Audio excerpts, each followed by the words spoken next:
আসবে তো এক মুহূর্তেই তোমার জীবনের সব স্পন্দন থামাই দিবে।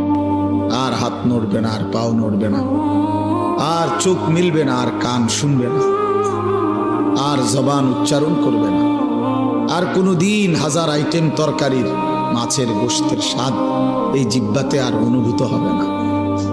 এই পৃথিবীর সব আলো বাতাস থাকবে, রোদ উঠবে, বৃষ্টি আসবে, আলো হবে, অন্ধকার হবে, রাত হবে, দিন হবে, তুমি আর থাকবে না।